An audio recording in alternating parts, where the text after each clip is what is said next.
Women International webinar, Emotional Intelligence, Predictor for Success by Rita Allen. Rita has asked that the webinar have opportunities for audience interaction. To participate, please enter your responses into the chat bar of your channel and send the responses to all recipients. We will have a question and answer session following the presentation, so if you'd like to write your questions in the question bar of your panel, we will read them afterwards, and Rita will be able to answer them. I would now like to turn it over to Rita to introduce herself and to start the presentation. Thank you, Hannah. This is Rita Allen, and it's a pleasure to be here. Good evening, everybody. As Hannah said, I would like to try to make this a little bit interactive so that I can get some of your input as we go along. So first, let me just briefly introduce myself. I have my own consulting and coaching practice. My background is 25 years plus within the field of human resources, and have worked for a few different corporations in human resources, then was in the search business for many years, and about 8 years ago started my own practice. And my focus areas are executive coaching, leadership development, management training, and career development. I also am a lecturer. I am an adjunct faculty member at a few of the local colleges here in the Boston area. And also am a graduate of Northeastern University, where I have my master's degree in leadership and an undergraduate degree in business administration. So again, it's a pleasure to be here, and I always really like talking about this topic of emotional intelligence because it truly can be a predictor for success for us both personally and professionally. So let me before we jump into the whole concept of EQ, let me ask you to look at this picture and jot down when you look at this picture, what do you feel, what do you think, what do you see? And I'm going to ask you to, as Hannah said, put your thoughts, put some of these random words that come to mind as you look at this picture in the chat box for everyone to view. So let's just take a couple of moments for you to do that.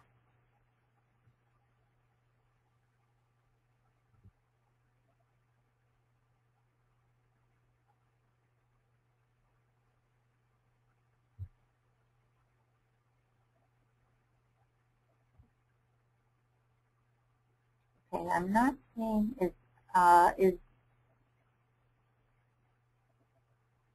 okay, I'm not seeing anything yet, so I'm not sure if people are writing yet or not.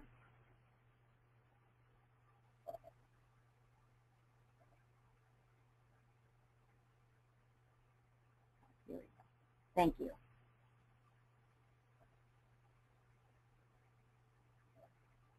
Any other thoughts? I see a couple of comments.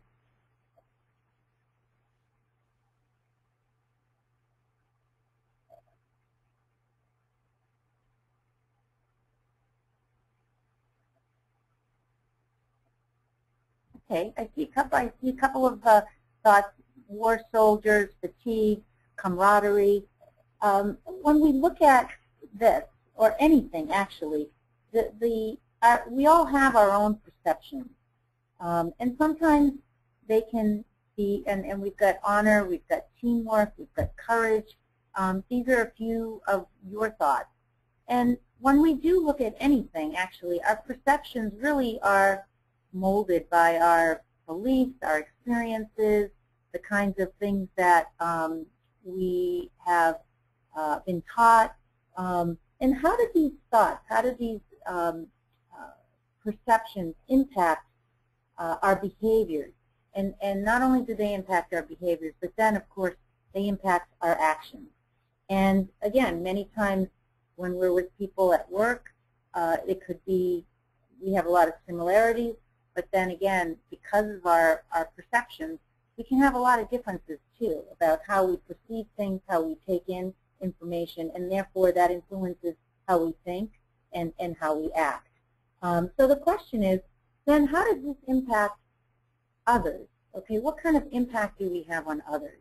And how well are we be able to influence them or not influence them? And really the key is about awareness. Awareness can really help. When we understand why we perceive things the way we do and be able to interpret what we're perceiving, it can really make a big difference. So when we do talk about, sorry, I'm having, there we go, sorry about that. Okay, so how can these thoughts impact our peers, our staff, team members, as well as influencing us? So going back to that picture, this is actually an old movie from many years ago called The Dirty Dozen. It's an old war movie. And actually, Dirty Dozen is also a term that relates to some common beliefs that we all can have that get in our way and can cause us to react inappropriately to different situations. So it can impair our ability to really rationally think something through. So I want to take a moment and walk through what these Dirty Dozen are. And actually, as I'm doing that, you might find that some of these, maybe more than one or two, might resonate for you. The first one is needing approval. This is when we, believe that everyone that we work with has to approve of what we're doing at all times. Number two is making mistakes. Sometimes we feel that we have to prove that we're thoroughly competent, that we're adequate, we're achieving at all times, and that we're not able to make a mistake.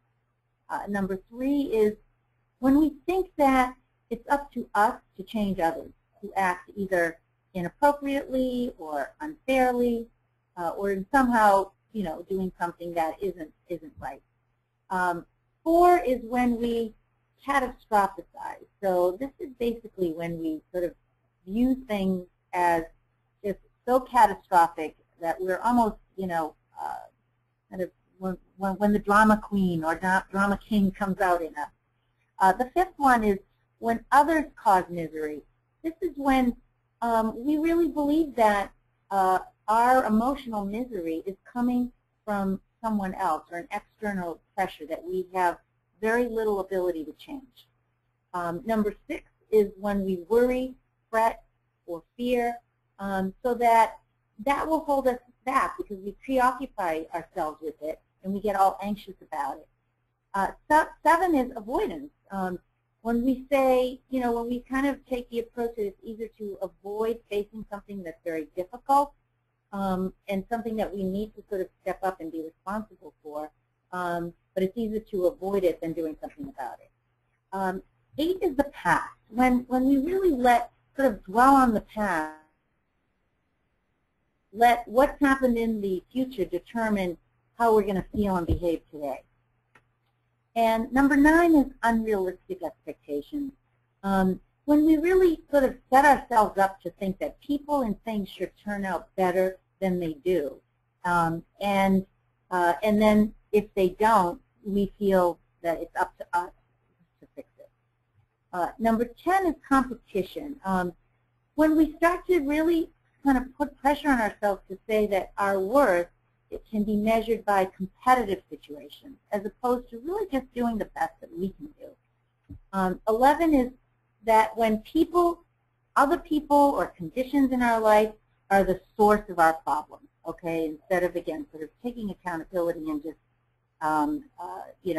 saying that we can do something about this and trying not to control the situation but how we react to it. But this is when we let everything else sort of be the source of our problems, or at least think they are. And then the worst for me is negativity. I tend to be a very the cup is half full person. So I get really, negativity when I see that in others.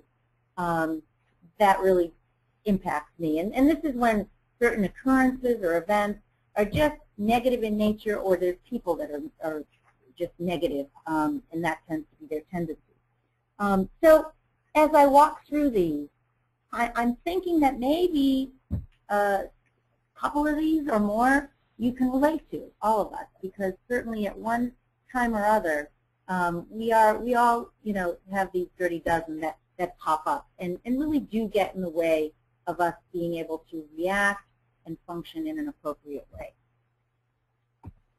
So let's talk about emotional intelligence and how does this fit in? There's a couple of great quotes here that I'd like to have you read. That it really is this term that has been out there for a while now, but it really can be much more powerful than IQ, and it isn't just about, wouldn't that be nice to have, but it's something that we really do need and can set us apart, really, and can be a predictor for success.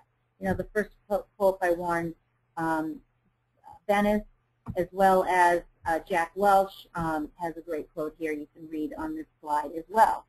And more organizations, more and more, are really embracing this theory and this concept as a predictor. And there are some cases that really do support that, and we'll review those in a little bit. So before I move any further, I want to just take a moment now and ask you, how many of you are familiar with this term and what emotional intelligence is all about? Clearly, you all have an interest because you've tuned into this webinar. But I'd love to have have you answer in the chat box, in just in terms of either.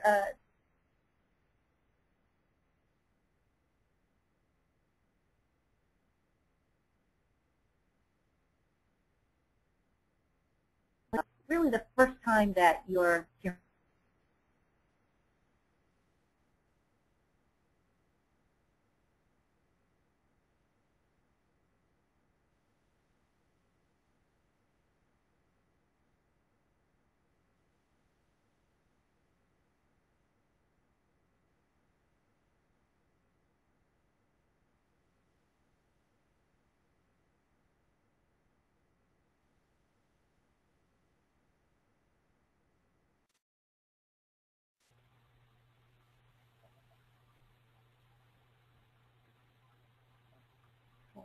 Are there any responses? I'm not seeing any. Okay, great. We've got a couple of yeses.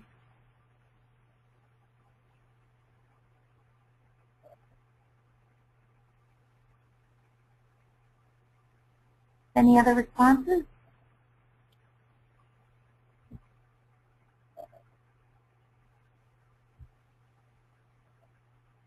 Okay. Okay, if you don't have a chat box, perhaps you can respond in the question box.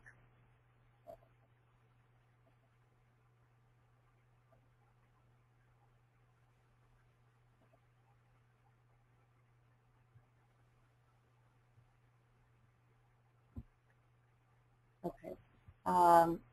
Okay, it looks like we have a few people that do know a little bit about it, but not a whole lot. Okay, so let me now just jump right in and let's talk about the theory of emotional intelligence, the theory behind it. And there is a lot of brain science that explains emotional intelligence, but I'm going to keep it simple. So to put it simply, the brain has 3 layers. The first layer is the reactive brain. This is the reptilian, which really controls our physical instincts. The second layer is our social brain. This is where our emotions are, it's the emotive limbic system. And then the third layer is the thinking brain, the neocortex. This is where our rational thinking occurs. So the idea is that if we can gain more control over our reactions, then we can be more productive in our efforts and exchange with other people. And the key is that we really want to pay attention, be aware of what's happening to our body. Think about it. Sometimes if we're really upset or something is a trigger that makes us anxious, think about how our body reacts, the physical reactions.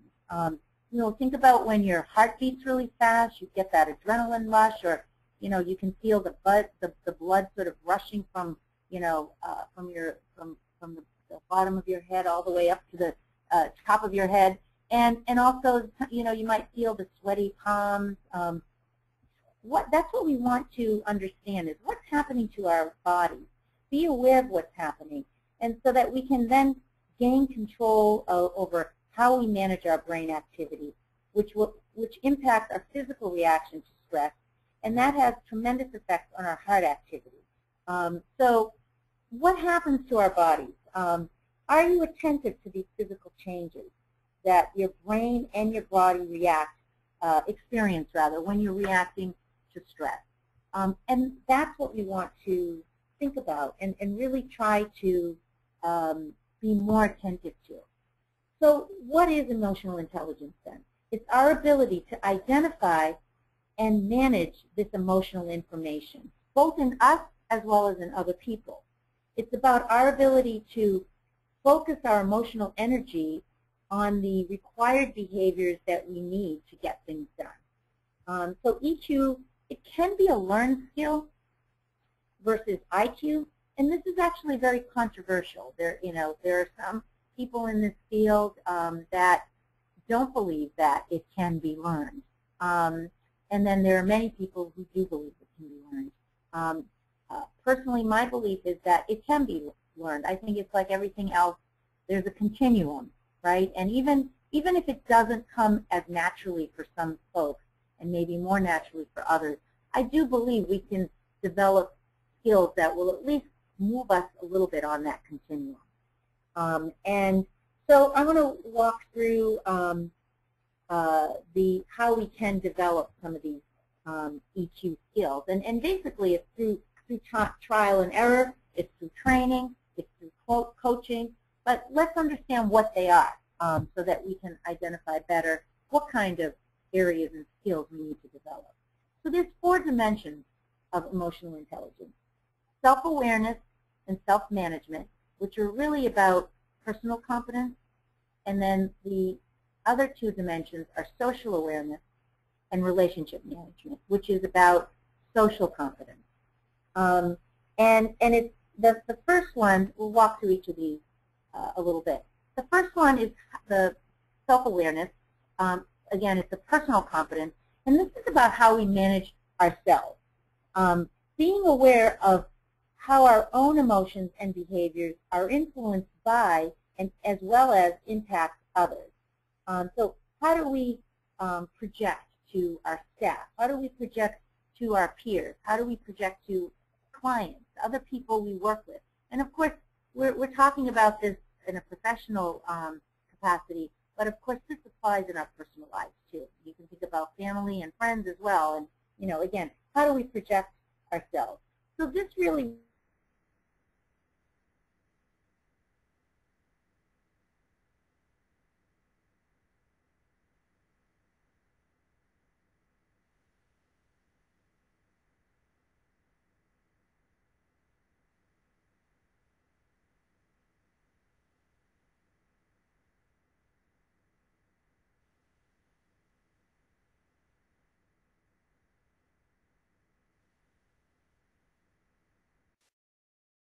Hannah?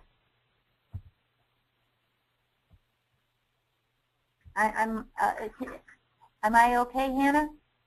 Yes. Okay, I'm sorry. There was a note that came up on my screen. I thought there were some technical difficulties. Okay, I apologize. Oh, no, you look good. Okay, sorry about that. So this is really knowing what makes us tick, knowing what kinds of areas that, again, are our strengths, and making sure that we confirm that our perceptions are accurate. So, and it's really about carrying ourselves with confidence and knowing how we are projecting, knowing what those hot buttons are for us, knowing what our limitations are.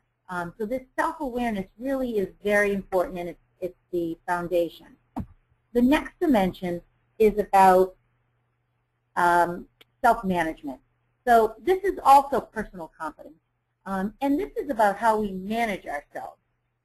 So again, the first one was about how well we know ourselves, and this is now about how well we can understand those emotions and be able to manage them as well. I like to use the term holding power. You know, if we do know that certain things are triggers for us, for example, I know that, you know, I do not like to be late. You know, I get really stressed out and anxious if I'm you know, late. And to me, late is, you know, not being there 10 minutes early. So I know for me then one of my strategies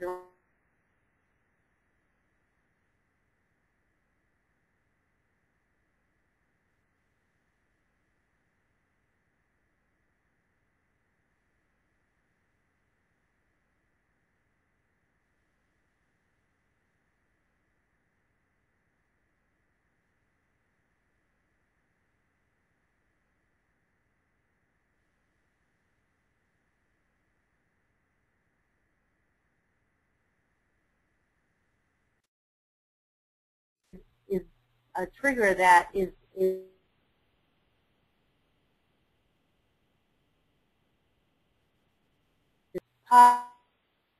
impulsively react. For example, I'll give you another example. You know, for me, one of those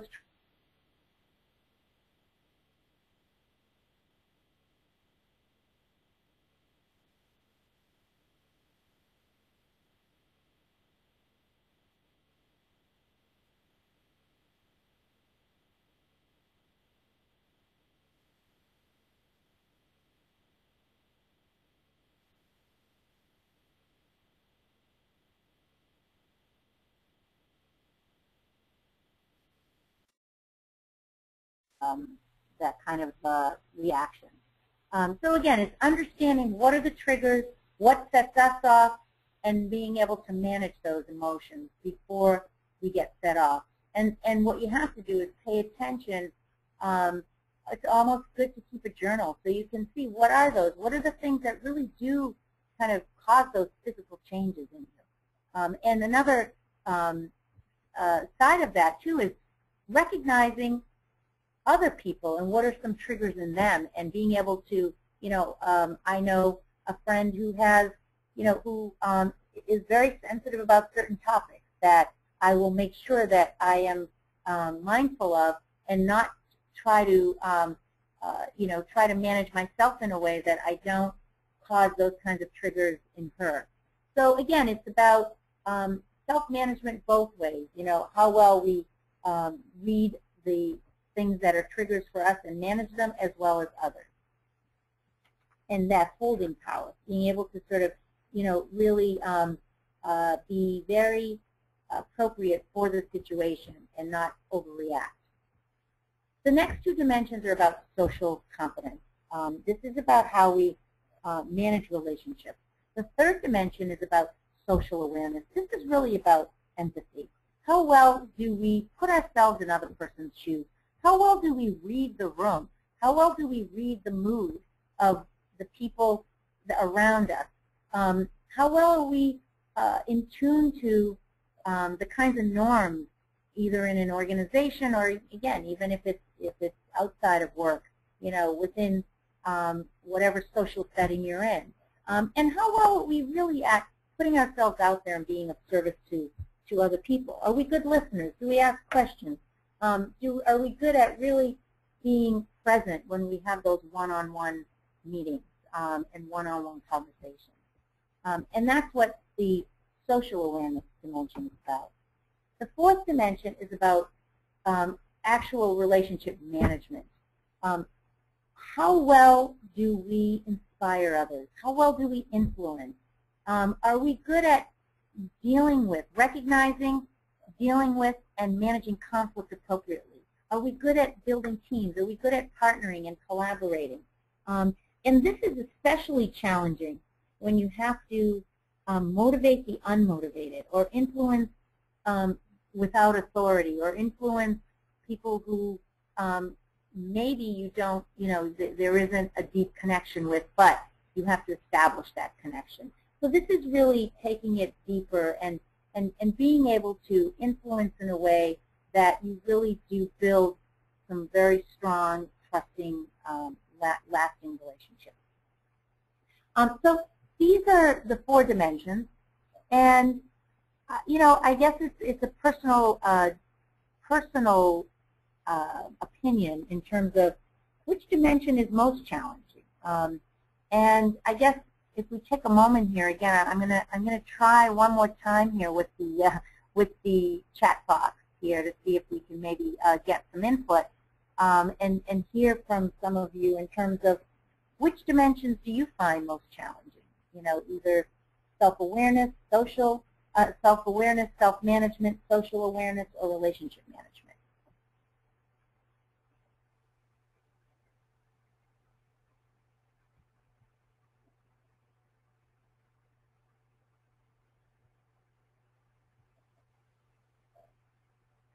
If you can take a moment and write in the box, that would be great.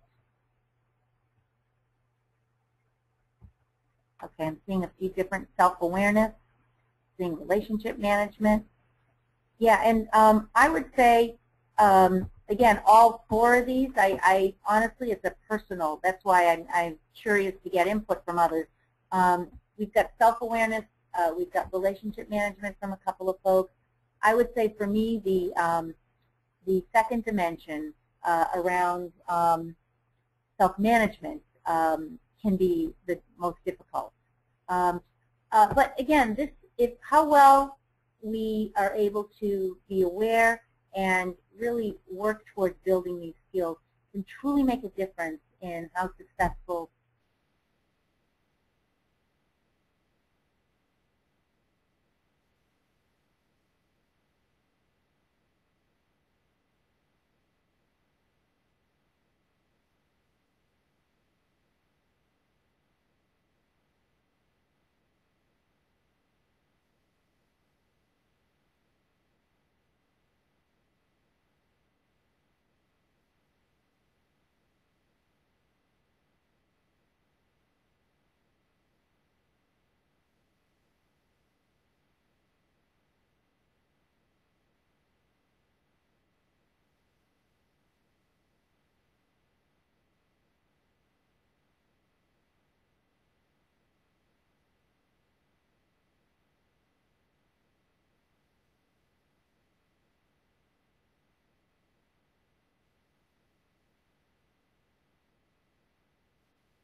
and take an objective look at the situation and what the conversation is. So many times we tend to step into it and really take more of a subjective look. But really in managing our emotions, we want to be able to step back, look in from the outside, and really break it down and take a very objective look at the situation. And again, this sometimes does require us to be very, very intentional in doing this, in stopping, pause, and saying, okay, let me just step back here for a moment and really process this and take a look at it objectively. And actually, there's a great comment here. I see that I just saw that self-awareness is difficult, the most difficult, and at a certain level in your career, it's difficult to get feedback. That's a great comment, because especially in the self-awareness, in addition to sort of keeping our own journal, we should ask for feedback. And you're right, Tiffany, it's really hard to get feedback. And sometimes it's hard to get it. People are reluctant to give it. Sometimes it's just as hard to hear it and receive it. And this is where that self-management really plays a role in being able to sort of step back and take an objective look, because it's hard not to personalize it. But again, this is all about growth. And the one thing I've learned throughout my career is that no matter where you are in your career, whether you're 5 years out or 35 years out, you're always learning something new, and there's always room for growth. So it's always about improving ourselves. It's always about growing. And that asking for feedback and being open to feedback and truly accepting it and taking it and working on what you hear is very difficult. But it's something we do want to work towards doing. And what happens is when you'll find that it actually gets easier the more you do it. And again, that's a part that we are toughest on ourselves, right? I mean, all of us, I'm sure, can relate to that. We can be our worst.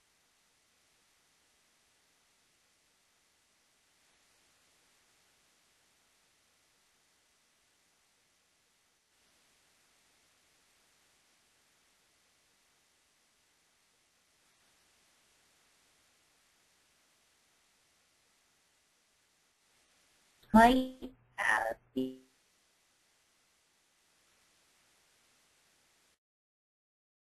a basic one, but I will tell you, I have found this to be extremely powerful. And that's just truly taking a deep breath. Just stepping away from the situation. Take a deep breath and just get your breathing to an even pace level so that you can really start to relax your body, clear your mind. Because once again, when those emotions are racing, you've got to stop it before it's off, to the races. And really that deep breathing and just stepping back, even counting to 10, counting to 3, but getting your body relaxed and clearing your mind is a very powerful strategy as well. So the other two dimensions, once again, are around social competency. So some tips here. So for social awareness, one thing is watch body language. Watch your own body language, watch others' body language. And especially when we're trying to develop more empathy, really paying attention to what people, not just what they're saying, but how they're saying it and what their body is telling you. I mean, there is so much that can be read by body language, by hand gestures, facial gestures, the pace that they're speaking and breathing, and I mean, there's so much that we can pick up by just watching people's body language, how they're sitting, what position of hands and arms, and are their legs crossed, are their hands crossed? I mean, there's so much we can tell. And of course, just alone in their face alone, facial gestures, you can read so much by really paying attention to body language. But again, this requires us to sort of take ourselves out of ourselves and really put ourselves in the other person's shoes. Another thing is greeting people by name. You know, it really does, it's a way of reaching out and really making people feel special and feel like you're interested in them. There's, you know, one of the great books, How to Win Friends and Influence People by Dale Carnegie. You know, he says in there that there is no sweeter sound to people than hearing someone say their name. So greet people by their name, and even just smiling, laughing, you know, every day really is a huge way of really connecting with people and understanding other people. And focusing, the other tip is around focusing your thoughts on other people's perspectives. You know, the number one sort of principle about being able to influence other people is to really be able to speak their language. So social awareness is a huge part of that. Are you able to focus your thoughts on their perspective? And this is really hard to do because, especially if we're very passionate about a topic, then it's absolutely, you know, we're going to go right to what we think.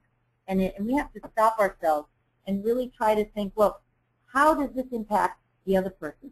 What would they think? What's important to them? You know, let me really put myself in their shoes so I can understand it from their perspective. And then the last one is relationship management. And so some tips here.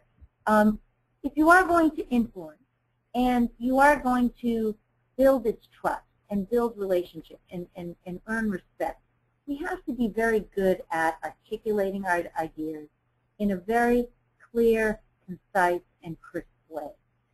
So that might take a little bit of preparation sometimes. So if you are looking, you know, whether it's a meeting or a one-on-one conversation, put a little bit of thought into it before so that you're really prepared to express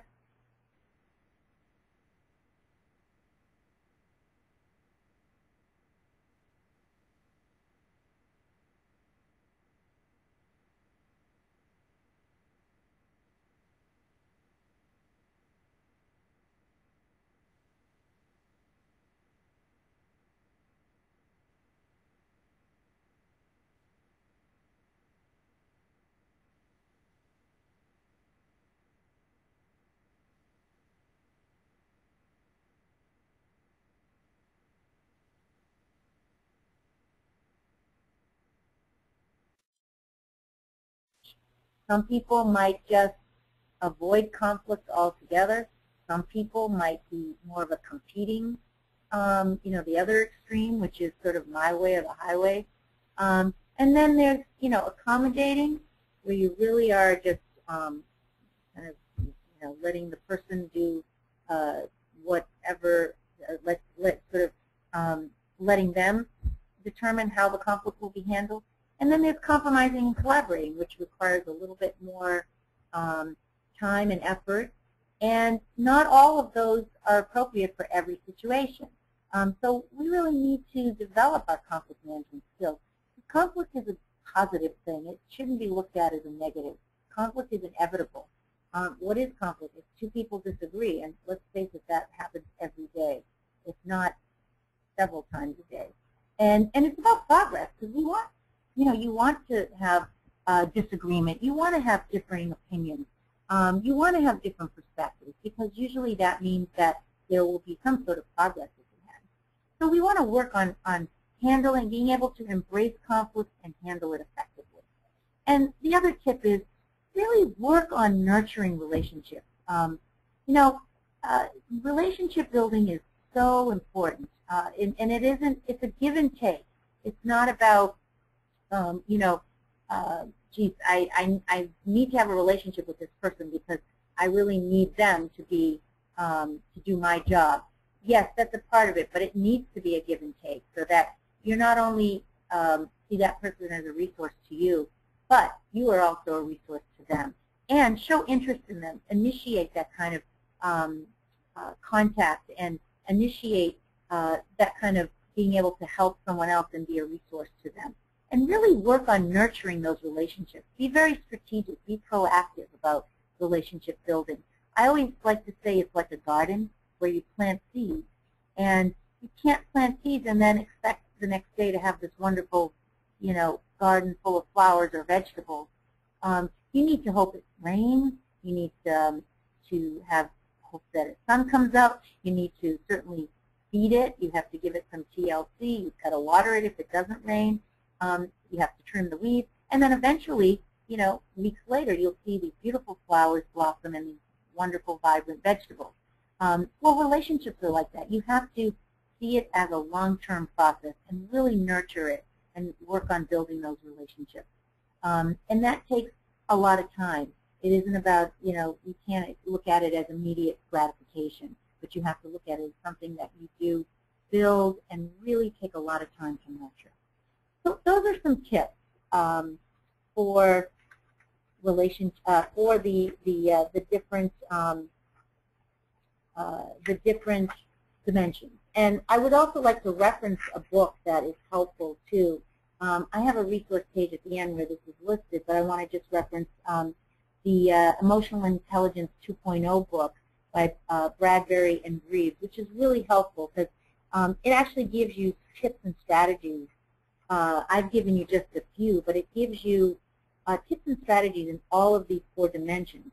And in addition, at the end of the book, there's a code. You can go online and take an assessment where you can see the self-assessment to see how you rate yourself and where you come out maybe stronger, and as well as areas that you need to develop around these 4 dimensions, around EQ. So to be successful, it really is important to build our EQ skills, as well as in organizations to try to build the case for developing EQ in organizations. Because there have been studies that have proven that high EQ affects the organizations that have employees and leaders that have high EQ have higher profitability and higher performance in the organization. So according to the Center for Creative Leadership, the 3 most significant causes of career derailment for executives involve deficits in areas that are really around EQ, emotional competence. So the 3 are they have difficulty handling change, they have difficulty being able to work well in a team, and they do not have good interpersonal relations. Those are all EQ skills. Also, there was an article in the Harvard Business Review that pointed out that, you've probably heard, most people do not, you've heard this saying, most people do not leave their organizations, but they leave their bosses. And it's really been proven in studies that when employees have higher confidence in their manager, then that increases profitability. And that obviously, is more profitable for the organization. And that's all about EQ. That's emotional intelligence skills that we're talking about. Okay, so I want to give you an opportunity to kind of step back for a moment and think about a time you were in a great mood, really soaring, feeling great, or a time where maybe you were experiencing a recent change that was difficult or something that was not welcome. Try to step back now for a moment and think about some of those physical changes that you experienced. How did you react to that stress, if it was a difficult situation or a change that you weren't crazy about? Or also, think about the physical changes you experienced if you're thinking about a time when you were really in a great mood. And try to capture, write down what were some of those physical changes that you experienced and or how you were reacting to stress. And as you do that, write it down in the chat box. And then what I'd like to have you do beyond this, beyond our webinar, is then go back and try to think about that situation and what were some techniques that either helped or did not help you control your emotions and reactions in that given situation, so that you can start to try to uncover, recognize, identify what might be some potential stressors for you. So I'm just going to take a moment and give you an opportunity to if you have some reflections that you want to put in the question box or chat box.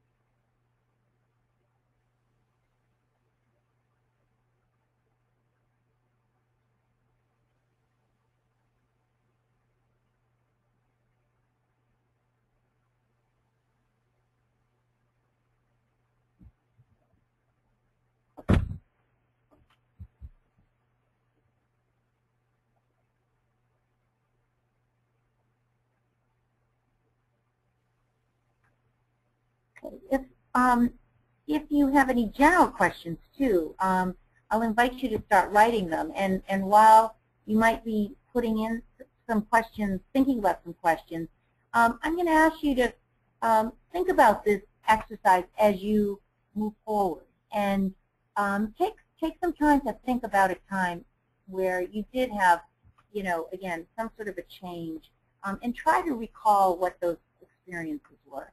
And really track your physical changes. Yeah, actually, there's a great comment here where from someone who's saying that their main hurdle is sleep, and that is really powerful. When she's tired, she makes poor decisions. Well, and you're not alone. That's actually part of our self-awareness that leads to self-management. We know that sleep is something that we need a lot of. Some people need more sleep than others. I'll give you a great example. I know when I do my time management and I look at my week and I have a real stressful week, I make sure that that week I do go to, I make sure that I'm in bed earlier. I make sure that I eat healthy. Because you're right. When we're tired, we make poor decisions and we're not at our best. And again, that's self-awareness, and then self-management is making sure that you are taking the steps you need to make sure that you get the sleep you need. And again, if anything else, what are some things, as I said, for me, I make sure I go to bed early. I make sure that I drink a lot of water. I make sure that I also eat healthy, because that I know impacts me as well. So that was a great, thank you for that point, Bethany. That's a great example. So I also want to give a couple of case studies, and then feel free to start, if you do have any general questions that you'd like to ask, to start posting those questions. And as you do that, you'll see there's just a few case studies here where the role that EQ has played, how it's impacted, in different organizations when it came to talent selection. At L'Oreal, when they selected salespeople based on their EQ skills, they found that they actually had higher sales volume and less turnover. In terms of improving operational efficiency, they found that in a manufacturing plant, when they trained their supervisors in emotional in emotional competency, they had less accidents resulting in lost time by 50%, and the grievances dropped as well, and productivity goals were exceeded by 250,000. In a multinational consulting firm, they found that when the partners that scored above medium in EQ competencies actually delivered $1.2 million more in profits from accounts than other partners. So, you can see that this is not just a wouldn't it be nice, but truly, in summary, EQ, it really is a required competency for us to be successful, especially if we want to be leaders. And let's face it, today in organizations, everyone is expected to have leadership skills. It's a predictor of professional success as well as personal excellence. And once again, what it is, it requires us to effectively communicate between the rational and emotional centers of our brain. It represents that path between feeling and reasoning. And those 4 skills, the personal self-awareness, self-management, social awareness, and relationship management. So I invite you to encourage any kinds of other questions that you may have. I see a question here. How can I encourage active listening of my boss while being sensitive to her feelings? Yeah, and this is, it's managing up. This is where our EQ skills really will be put to the test. And sometimes when what you may want to do is sometimes we need to role model behaviors that that others don't have, even if it is your manager. So active listening, if you start to exercise active listening, that could be a way to encourage your manager to exercise it as well. And this is where the social awareness comes in too, so that in terms of being sensitive to her feelings, you may want to try to really watch her even more carefully. So you can try to uncover what are the triggers for her. Because most people do have triggers. We all have them. We have those hot buttons. So you might want to just spend a good amount of time really paying close attention and understanding what is the core of the, in terms of being sensitive to her feelings. In what way? What are the feelings you need to be sensitive of, and how? So you might want to start there, and then again, as you actively listen, you might find that you will role model that kind of behavior. And also, have to talk discussions around EQ. I have a client right now who's a very senior person in an organization, and he has started, and EQ is one of the areas that he is trying to develop, that I've been working with him on. And he's been having the conversation with his executive that he reports to, his leader, who actually really needs to have build some EQ skills as well. So now,